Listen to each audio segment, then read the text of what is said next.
श्रीमद् भागवत कथा हमारी जितनी उम्र नहीं हुई होगी उससे ज्यादा आप लोग श्रीमद् भागवत कथा सुने होंगे। विज्ञान का सदुपयोग करते हुए टेलीविजन पे रोज भागवत लोग देखते हैं, लेकिन मेरा यह प्रयास रहेगा कि श्रीमद् भागवत कथा के साथ साथ अपने चिंतन को मैं आपको व्यक्त करूं, आपको दूं। निकटता जो है एक जन्म से नहीं होती, निकटता संबंध जो है कई जन्मों से होता है, लेकिन यह संबंध कई जन्मों से कैसे होता है यह प्रश्न बनता है। जीवन में सदैव प्रश्न बनाइए, हर चीज से प्रश्न करिए, और जिस दिन आपका प्रश्न आपके जीवन से नष्ट हो जाता है उसी दिन परब्रह्म परमात्मा आपको मिल जाता है। जब तक जीवन में शंका या प्रश्न है तब तक आप लोग को परब्रह्म परमात्मा के शरण में जाने का मन भी नहीं करेगा। प्राप्त करने की तो बात छोड़िए। सलेंदर जब आत्म भावना मिलती है, मेरा और आपके आत्मा की भावना जब मिलती है तब जब भावना मिलती है तब हृदय मिलता है। जैसे मेरा आपका अंजनी भैया का हृदय एक हो गया है। जब आत्म भावना मिलती है तब हृदय मिलता है राजीव जी, और जब हृदय मिलते हैं तब एक दूसरे के प्रति प्रेम जागृत होता है। लेकिन यही हृदय जब प्रभु से मिलता है तो हृदय में प्रभु नारायण भगवान श्री कृष्ण का वास होता है। शरीर जो है, शरीर तो मात्र एक जरिया है। ये मिंटू भैया है, ये अंजनी भैया है, ये रमेश भैया है, ये प्रधान जी है, ये सोनू भैया है, ये बाबा है, ये वो है। शरीर एक बस पहचानने का जरिया होता है। जैसे कहल बा नाम में क्या रखा है, नाम बस बुलाने का एक साधन है, उसी प्रकार शरीर पहचानने का एक साधन है। लेकिन यह प्रेम जो यह प्रेम है जो एक दूसरे के हृदय से मिलता है, और यह प्रेम एक दूसरे के हृदय से मिलता है तो यह अलौकिक होता है, जिसको कभी हम देख नहीं सकते हैं। प्रेम को कोई देखा नहीं है, लेकिन श्री कृष्ण सरकार से दूरी जब नियत होती है तो वही प्रेम व्याकुल कर देता है। हम मिंटू भैया को रोज देख रहे हैं, कल नहीं देखेंगे तो ढूंढेंगे। शरीर एक जरिया होता है। प्रेम अलौकिक है, और उस प्रेम को अलौकिक से लौकिक बनाना भी शरीर का कार्य है। जब तक वह प्रेम अलौकिक है, वह दिखता नहीं है, तब वह परब्रह्म होता है। लेकिन जब से वह शरीर दिखने लगता है, जब से वह प्रेम दिखने लगता है तो वह प्रेम लौकिक हो जाता है। जीव ध्यान से सुनिएगा, सुन लिया, कोई ऐसी बात है जो ऊपर से निकल जाएगी। मैं कथा नहीं कहता, मेरे बस की कथा नहीं है। मैं बस अपने जीवन का अनुभव करूंगा। भागवत तो सभी लोग करते हैं, और भागवत मैं भी करूंगा।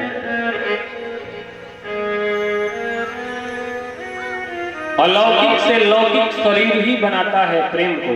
जीव अपने जीवन की यथार्थता में कब आकर्षित होता है? यह प्रश्न बनता है कि जीव अपने जीवन की यथार्थता में कब आकर्षित होता है?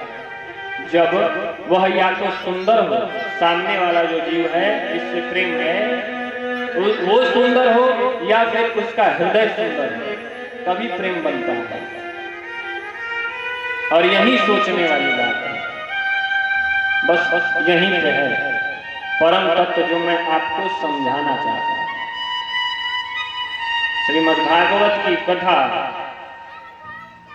माया को आपके जीवन से दूर करते हैं, और मैं अब जो कहने जा रहा हूं यह परम तत्व है, यही भागवत का तत्व है।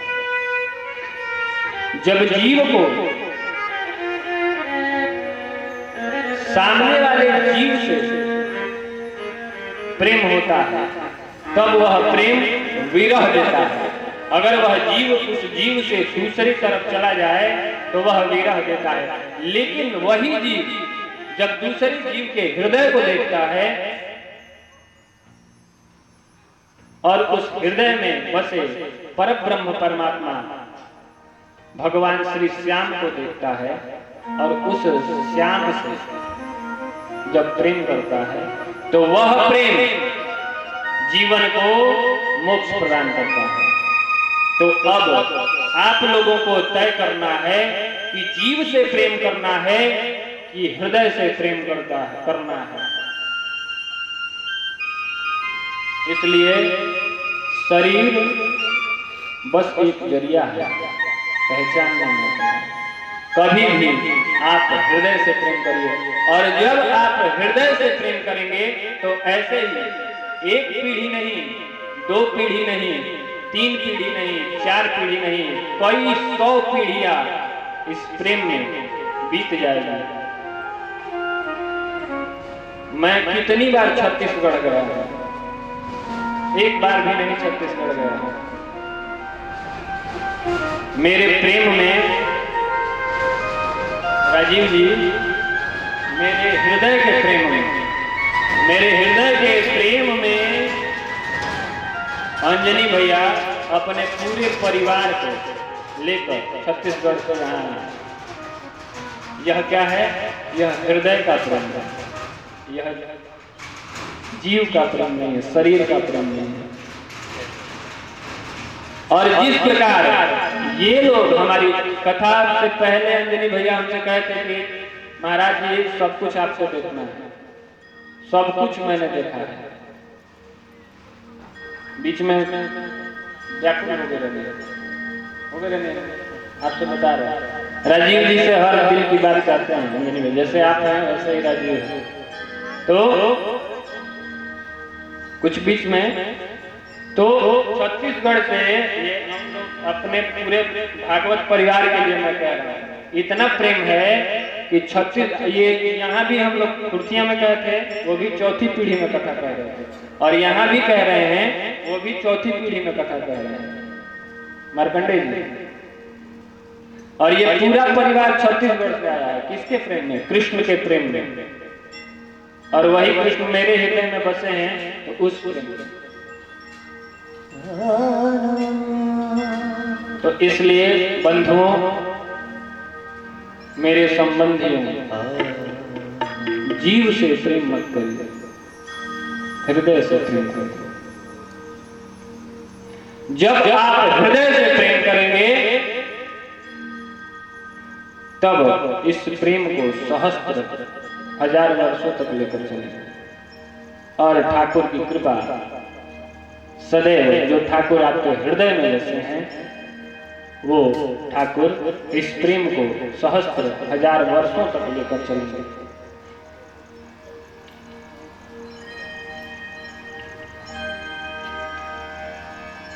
यह प्रेम जब अपनी पराकाष्ठा को प्राप्त करता है तब इसका वश, इस प्रेम का वश मिंटू भैया आत्मा पर हो जाता है। यह प्रेम हृदय से उतरकर आपकी आत्मा पर कंट्रोल कर लेता है। और जब यह आत्मा में उतर जाता है, ध्यान दीजिएगा, एक जीव के 3 रूप होते हैं मिंटू भैया, आत्मा, जीवात्मा और परमात्मा। एक बार मेरे साथ बोलिए, एक जीव के 3 रूप होते हैं। कौन कौन? बोलिए मेरे साथ, आत्मा, जीवात्मा और परमात्मा। आत्मा क्या है? गीता में जो कहे हैं भगवान, आत्मा वस्त्र की तरह शरीर बदलता है। फिर मेरी बात वहीं पे आ गई है, शरीर बस एक जरिया है, उसमें मुख्य क्या है? आत्मा है। लेकिन एक प्रश्न है कि जब वह शरीर पुण्य या पाप करता है तो उस पुण्य पाप को कौन भोगता है? आत्मा की जीवात्मा? आत्मा तो शरीर बदल देती है, आत्मा मिंटू भैया शरीर बदल देती है, लेकिन उस कर्म को भोगता कौन है? उस कर्म को भोगता है जीवात्मा। आत्मा के द्वारा शरीर के आदेशानुसार जो पुण्य या पाप किया जाता है उसको जीवात्मा भोगता है। और जब उस सारे किए हुए पाप कर्मों को जब वह भोग लेता है, तब अंत में